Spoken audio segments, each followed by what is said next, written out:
এই যে ভাবি আমাকে ধরতে পারে না। বাহ বাহ বাহ বাহ, বাড়িতে দেখি খুশির বন্যা বয়ে যেতেছে। হ্যাঁ হ্যাঁ, খুব ভাল লাগতেছে এই দৃশ্য দেখে, আমার খুব ভাল লাগতেছে। এমনি থাইকো, আর শোন ভাবির লোকে এমনি চলাফেরা করবি, বুঝছস? ঠিক আছে। আরে পুরুষ মানুষের ঘরে যদি শান্তি না পায়, বাইরে গিয়া কি শান্তি মতো কাজ করা যায়? হ্যাঁ, সম্ভব? বউ, ক্ষুধা লাগছে, তাড়াতাড়ি খাওন দাও। আরে বউ খাউন দিব মানে? সব কাজ কি বউ একলাই করব? এই তুই খারাপ রইছিস কেন?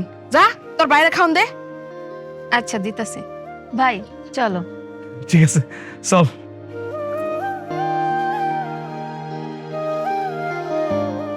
এইগুলো ছড়াই দিও আম্মা পরে। আচ্ছা যা। আম্মা, ওই কালকে রাত থেকে না আমার কেন জানি মাথার ভিতরে ঝিমঝিম করে, মাথা ব্যথা করে, আবার বুকের ভিতরে ধরফর করে, কেমন জানি অস্থির লাগে, ভাল লাগে না। কি কও তুমি? এন বউ বউ বউ, হ্যাঁ বুক দরফর করে, মাথা ব্যথা করে না? তুমি তো মা এখন পোয়াতেই, বাচ্চা পেটে থাকলে এরকম হয়। আমার যখন বাচ্চা পেটে ছিল তখন আমারও এরকমই লাগতো। আচ্ছা মা, মনের মধ্যে কি অশান্তিও লাগে? তুমি কিন্তু এইসব কথাবার্তা আবার মানুষের লগে কইতে যাইও না মা, মানুষে শুনলে হাসবো। হ্যাঁ, তুমি এক কাজ করো তো মা, বিছনায় যাও, বিছনায় যাইয়া ওই মাথার নিচে বালিশটা দিয়া একটু আরাম করে কতক্ষণ ঘুমাও। ঘুমাইলেই দেখবা শরীরটা ভালো লাগবো।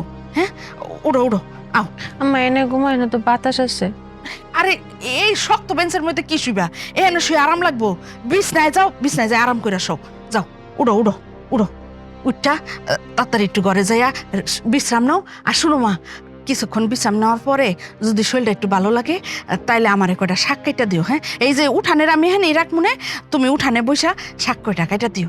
উঠানে বইলে একটু আলো বাতাসও ভালো পাওয়া যাইব, এখানে বাতাস ভালো। হ্যাঁ, এখানে বইয়া কাইটো, আর আমি মাছগুলা কাইটা নি মনে, কোনো সমস্যা নেই। যাও।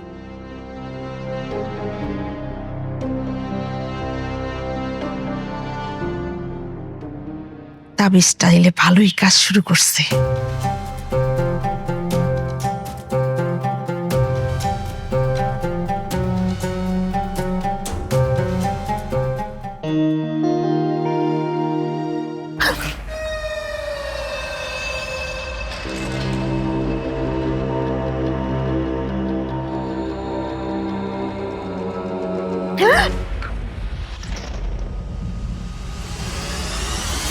আপনি কি?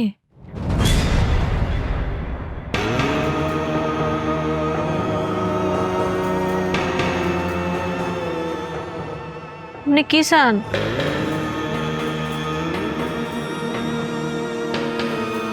কথা কন না কেন? কে মানে, কার কাছে আইছেন? কি হয়েছে বোমা? ভাবি কিসে? আমার দেন আজকা এই মহিলাটা আমার মুখের সামনে এমন ভাবে আসছে, আমি ভয় পেয়েছি। ওই তার আমি জিগাইতেছি যে সে কে, কার কাছে আইছে, সে কিছু কয় না। আচ্ছা ঠিক আছে, তুমি তুমি ঘরে যাও, আমি দেখতাছি এ বেটিকেটা। হ্যাঁ। যাও যাও যাও।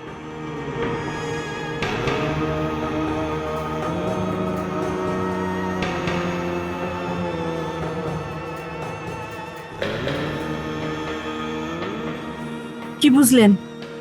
আছে আছে, ওর আছে, ওর সাথে ভালো একটা কিছু আছে। আগে আমার ওইটারে সরাইতে হইব, নাইলে কিন্তু আমার কাজ করতে কষ্ট হইব। আরে ওই কোণার মধ্যে দুইটা টয়লেট, ওই দুইটার দরজা সব সময় খোলা রাখবি। এটা কেমন কথা? টয়লেটের দরজা যদি সবসময় খোলা রাখি তাইলে তো দুর্গন্ধ বেরিব।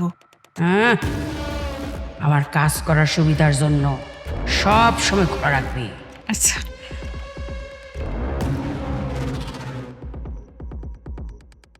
যাই।